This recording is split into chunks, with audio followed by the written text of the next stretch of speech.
So if Wulomo is doing fasting and prayer, so they need some peace for meditation to confer with. So is this to confer with deities, with the lesser gods, or to confer with God himself? Okay. They are conferring with God himself. Okay. Not their deity. But how do those two go hand in hand? Planting the millet and then conferring with the supreme God. What's the reconciliation? Planting the millet is only observed as the custom which starts the meditation. So before the planting, we have some tradition which is Shiban. The Shiban goes first a week after before the planting. That is Madumo. Okay. And during the Madumo, that is where peace or ban on noise making is observed. And the Wulomo enter their shrine room to pray to God for good omen to be on the society as a whole. Just where is the planting of the millet done, necessitating the enforcement of the ban on noise making? Who does the planting of the millet? The planting of the millet is done by various houses. That is Lantejanwe, Sakumo. Lantejanwe is known as Dantu, Sakumo, Kole, Naede. Okay, that's about almost 6. That is Oyadu. Then Naewe. Okay. They are 6. Okay. And Gua. But they go in so these are fetish homes or houses? These are shrines. What I have mentioned are shrine homes. Shrine homes. They are not deities. Okay. They are shrine homes. Okay. Dantu, followed by Sakumo, followed by Kole, followed by Gua, followed by Naede on Sunday. Okay. Then the following Tuesday is Nae. 6 homes. You know, Ni, the usual drama surrounding the enforcement of this ban stems from, various sects, of the community that feel as though the Ghana Traditional Council is imposing their religion on them, and as it were, forcing them, putting them under duress to comply with their religious rules and regulations. Isn't this a genuine concern? No, that is not so. The whole issue is, during settlement, when the Gans came, there were no other tribes or people among them mixing with them. So if they have customs and you have come to stay with them, you have to observe their customs and traditions. That's all. Because after all, at the end of the day, they gave you the land you are staying on. They are the custodians of the land. Yeah, they are the custodians. No, but yes, Ni, you make a good point. This was then, and we're in now. It's a bit more. Times have changed. Yeah. I know that customs, vary from place to place in Ghana. In fact, they're strictly adhered to elsewhere. I think the problem with Accra is that it's a cosmopolitan area. It's a melting pot of cultures. Aren't you considering that times have indeed changed? You're right. When the Ghans came, there weren't anyone else on the land. But today, times have changed drastically. It is so, but let me give you an example. Recently, a chief died in Kumasi. I don't want to be specific.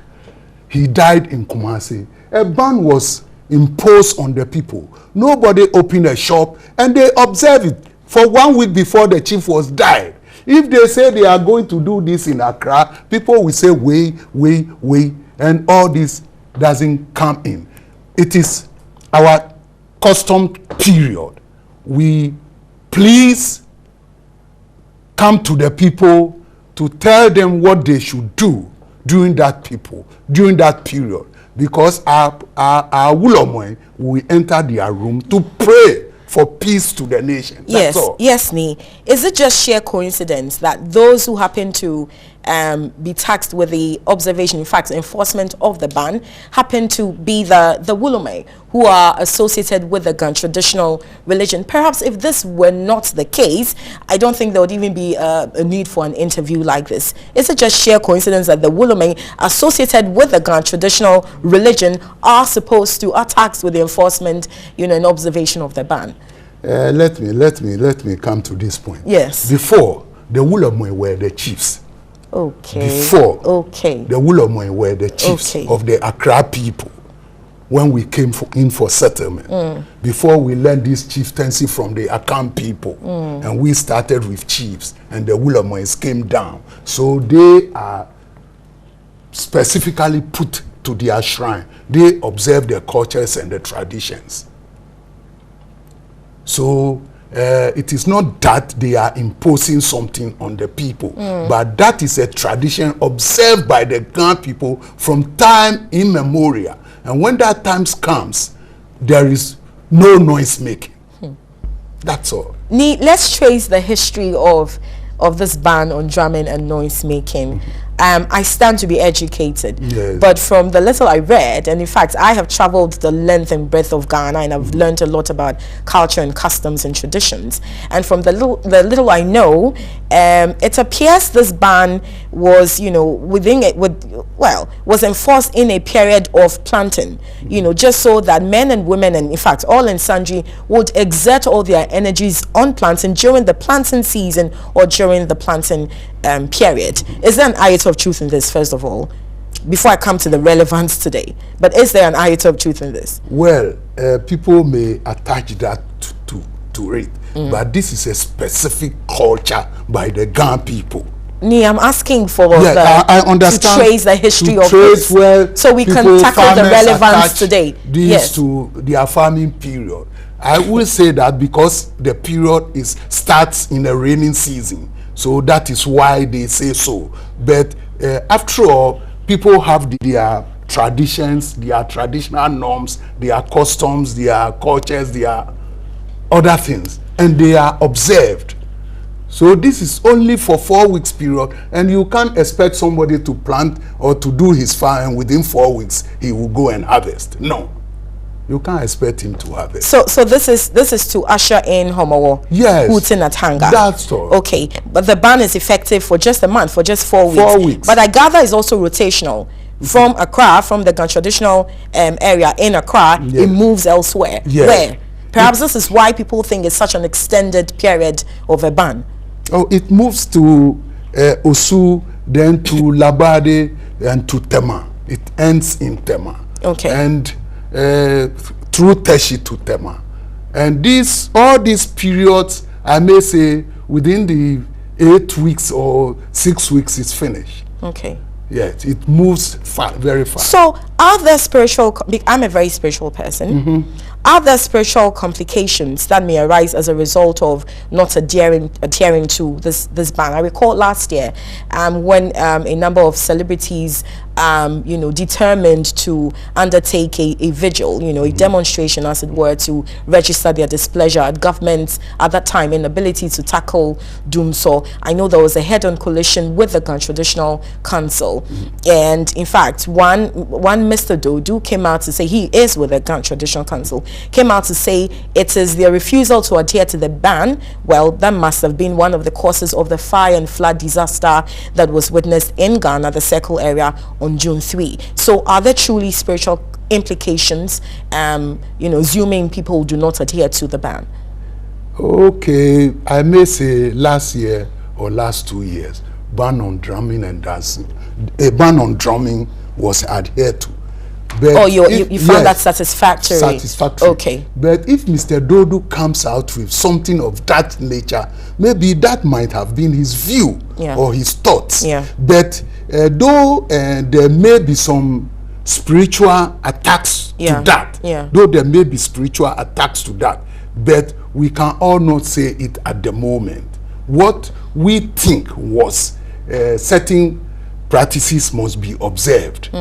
Certain practices must be observed. Period. It's the customs of the land. That's so all. Adhere to them. Yes. Okay, but how about who enforces compliance? Because in the past that we've witnessed clashes between a task force, perhaps from the AMA or so, and then maybe some religious authorities. Who is supposed to enforce compliance? And what happens if a church, a mosque, a wayside preacher, for instance, fails to adhere to this ban? Okay, normally the task force doesn't come from AMA. Okay, from the task AMA. force comes from Traditional Council. All right. We have formed a task force. Are they working in conjunction with security agencies? Yes, Okay. they are working in conjunction because letters were sent to all the security agencies. Okay. And the task force are being led by the Wulomwe who doesn't plant the millet. Okay. Okay. It is not all the shrine homes that Okay. plants the millet. Okay. So during that period, they have free period to move about. Okay. So just where does their control end? Because we know how, we've heard how some, the task force from the traditional area, would seize equipment, loudspeakers, etc. Just where does the control end? And then, yeah. When you are making noise, Yeah. with the instruments you are using, when they come around the area or they are informed, Yeah. and the real task force comes, they stop you from doing that. And then By stopping, what do you mean? What do by they do? stopping you, they don't take your things They away. are not to seize anyone's They equipment. don't take your things away. Even if they are to take your things away, if it is the real task force people, when you are being stubborn, before they take your things away. Okay. And even when they take your things away. No, let's be go, clear on their terms of reference. Just what are they to do and what are they not to do? They are to stop you from the noise making. By that you mean seizing equipment if it comes to that? If it comes to being stubborn, they seize your equipment. And if they seize your equipment, they return them to you when you go to the bigger shrine homes to report that because they send the equipment to a particular place. And the equipments are returned to you upon payment of a fine. Yeah. Maybe it's only one borrow schnapp and a 1,000. Oh, that's the fine. And 100 cedi or 120. Yeah. The fine. That's all. Yeah. Your goods. So your goods are returned to you. Yeah. But there are some radicals among the task force. They are not within the task force, Okay. but they come from outside. So if you report and it is not the task force which comes, the task force try to trace where those people are coming from. Yeah. There is a case 3 days ago. Some people see some items from somewhere, send them to Choco, and one how you call it, Wulomon, one Wulomon, Clan Wulomon, went and collected the item, send it back to the people. You see, so there is discipline in what we are doing. We are not just doing it, not just seizing people's things and then keeping them. No, that is not so. Okay. You totally. Thank you very much. Yes. Yeah. So if you're stopped from noise making, it shouldn't attract a fine. Oh, what I mean is, if it should attract a fine, Yeah. the fine is something little. To whom do you pay that fine? Normally, the fine is paid to Sakuma Wulom. Okay. Is there a receipt issued? Because there are bound to be people who will not comply with the ban. Yes, he will issue, or they will issue a receipt. Thank you very much. Ni Kwao Tonko, the second member of Asere Divisional Council. You corrected me earlier. You said you're actually the chief of Asere Chono. Of Asere Chono. Yeah. Okay, but this is ushering in Homowo. When is Homowo? Maybe ba, because I can't wait for the Kwekwe Loe. Homowo is normally counted after the reaping of the millet. Okay. 5 weeks after is Homowo. Okay.